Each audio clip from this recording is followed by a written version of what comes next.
Hello guys teaching education में आप सभी का स्वागत है। गाइस आज हम बात करने जा रहे हैं डीएलएड सेकंड सेमेस्टर के पेपर फर्स्ट वर्तमान भारतीय समाज और प्रारंभिक शिक्षा के अति लघु उत्तरीय प्रश्नों की, जो दोस्तों पवन सीरीज से हैं। और जैसा कि दोस्तों आप सभी को पता ही होगा कि 3 अप्रैल को आप सभी का ये पेपर है जो 50 नंबर का है। तो उम्मीद करता हूँ दोस्तों आप सभी ने तैयारी शुरू कर दी होगी और जो आपके पास इससे संबंधित विषय संबंधित सामग्री यानी नोट्स होंगे या जो भी आपने बुक खरीदी होगी, सीरीज़ होगी, उसे पढ़ना स्टार्ट कर दिया होगा दोस्तों। और नहीं किया तो कर दीजिए, ज़रूरी है, बहुत ज़्यादा ज़रूरी है। और यूट्यूब पे क्लास भी लेते रहिए दोस्तों। तो आज की क्लास का पहला क्वेश्चन दोस्तों, यह कथन किसका है?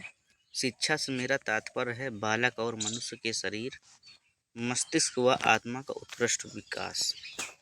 तो दोस्तों यह कथन है महात्मा गांधी का।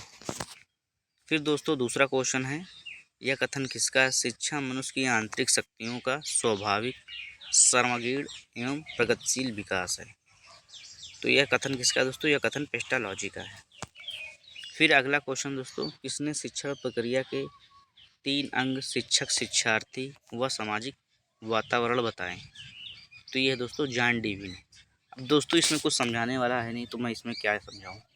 अब यहाँ पर तो सीधे सीधे रटने वाला है कि भाई ये परिभाषा किसने दी। अब यहाँ पर थोड़ा सा आप एक माइंडसेट बना सकते हैं कि भाई जहाँ शिक्षक, शिक्षार्थी, सामाजिक आएगा, जॉन डीवी हो जाएगा। जैसे मनुष्य की, जैसे यहाँ पर पहला क्वेश्चन है बालक और मनुष्य के शरीर, मस्तिष्क व आत्मा, तो ये महात्मा गांधी हो जाएगा। तो इस तरह से आप थोड़ा सा माइंड में रख सकते हैं दोस्तों, बाकी याद ही करना पड़ेगा आपको। फिर अगला क्वेश्चन है कि मनोवैज्ञानिक विचारधारा तथा प्रकृतिवादी दार्शनिक किसे शिक्षा का केंद्र बिंदु मानते हैं?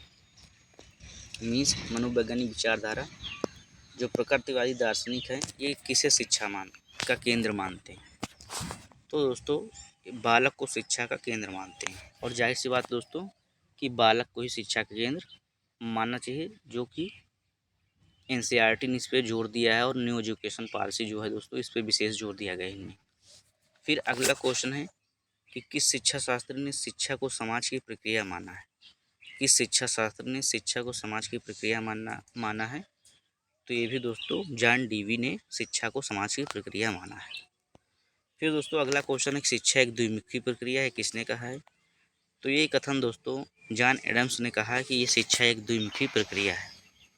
फिर दोस्तों नेक्स्ट स्लाइड चलते हैं, अगला क्वेश्चन देखते हैं, किसने शिक्षा को त्रिमुखी प्रक्रिया कहा है? तो ये दोस्तों जॉन डीवी ने। द्विमुखी जॉन एडम्स ने। दोस्तों द्विमुखी किसने कहा? तो जॉन एडम्स ने। त्रिमुखी किसने कहा? जॉन डीवी ने। फिर अगला क्वेश्चन है दोस्तों कि चुंबक के समान शिक्षा में भी 2 ध्रुवों का होना आवश्यक है, इसलिए शिक्षा भी द्विमुखी प्रक्रिया है। यह कथन किसका है? तो यह कथन जॉन रॉस का है। अब यहाँ पर एक कंडीशन लग गई भाई, वहाँ पर डायरेक्ट कहा गया कि यह कथन किसका है कि शिक्षा एक द्विमुखी प्रक्रिया है। तो यहाँ पर एक कंडीशन लग गई कि चुंबक के समान जो 2 ध्रुव होते हैं, तो इस प्रक्रिया को किसने कहा है, मतलब द्विमुखी प्रक्रिया किसने कहा है? तो ये जॉन रॉस का हो जाएगा। चुंबक के समान शिक्षा में भी 2 ध्रुवों का होना आवश्यक है, इसलिए शिक्षा भी 2 ध्रुवी प्रक्रिया है, द्विमुखी प्रक्रिया है। तो यह कथन किसका है? तो यह जॉन रॉस का है। फिर अगला क्वेश्चन है दोस्तों कि शिक्षा प्रक्रिया को कितने भागों में विभाजित किया गया है? तो शिक्षा प्रक्रिया को 3 भागों में विभाजित किया गया है दोस्तों। फिर अगला क्वेश्चन दोस्तों, एक तो जैसे औपचारिक अनौपचारिक शिक्षा होती है, एक और दोस्तों होती है, मुझे याद नहीं आ रहा, तो 3 भागों में विभाजित किया गया है।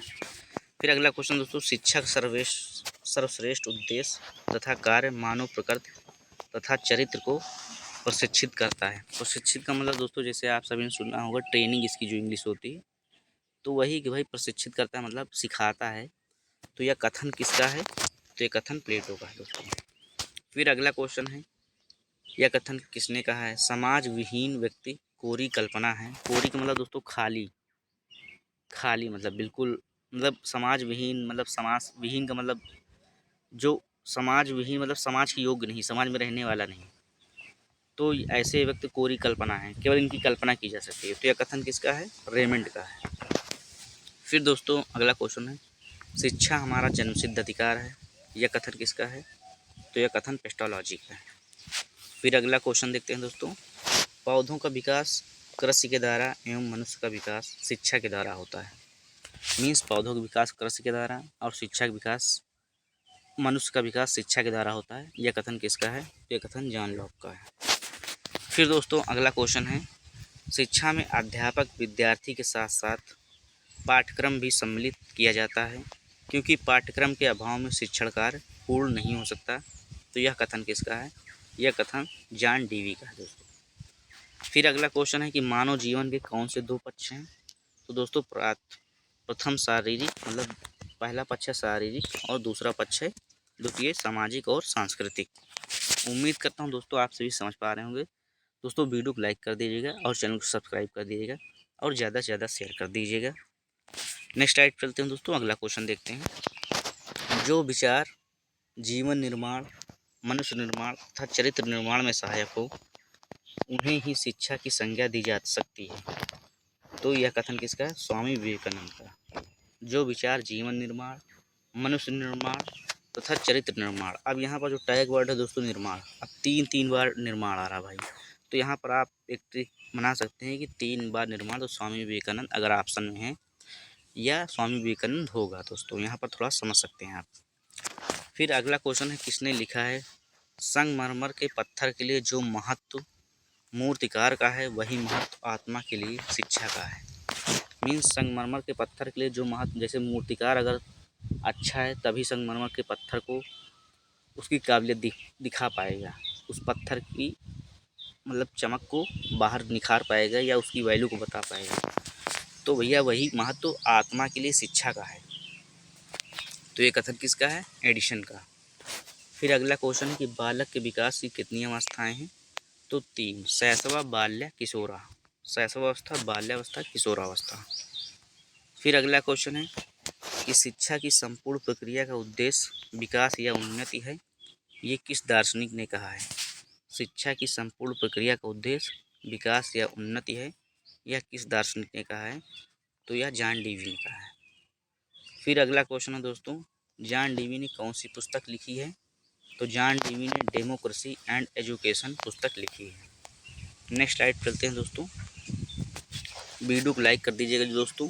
उम्मीद करता हूँ आप सभी को ज़रूर कुछ ना कुछ सीखने को मिलेगा। शिक्षा के कार्य उत्तम नैतिक चरित्र का विकास करना है। शिक्षा का कार्य उत्तम नैतिक चरित्र का विकास करना है, यह किस दार्शनिक ने कहा है? तो यह कहा है हार्वर्ड ने। इनका पूरा नाम दोस्तों हर्बर्ट स्पेंसर है। फिर अगला क्वेश्चन है, भारतीय संस्कृति की प्राचीन काल में से किसमें आस्था रही है? मीन्स जो भारतीय संस्कृति है इसकी प्राचीन काल से किसमें आस्था रही है? तो ये रही दोस्तों वसुधैव कुटुंबकम में। वसुधैव कुटुंबकम में। फिर अगला क्वेश्चन है, शिक्षा व आर्थिक मूल्य नामक पुस्तक किसने लिखी? शिक्षा व आर्थिक मूल्य, तो ये लिखी है दोस्तों प्रोफेसर बागले ने। फिर अगला क्वेश्चन देखते हैं दोस्तों, शिक्षा वह प्रक्रिया है जो मानव को पार्श्विक प्रवृत्तियों से ऊंचा उठाती है। शिक्षा वह प्रक्रिया है जो मानव को पार्श्विक प्रवृत्तियों से ऊंचा उठाती है, यह किस दार्शनिक ने कहा? तो यह कहा है दोस्तों अरस्तू ने।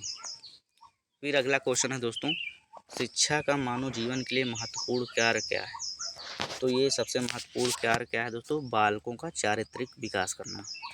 चारित्रिक का मतलब दोस्तों आप सभी जानते होंगे, चरित्र में कई चीज़ें आती हैं, जैसे बात करने का तरीका है, उसका लोगों से व्यवहार क्या है, रहन सहन मतलब पहनावा क्या है, ये सब दोस्तों चरित्र में देखी जाती हैं।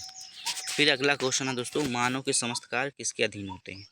तो दोस्तों मानव के समस्त कार्य मूल प्रवृत्तियों के अधीन होते हैं।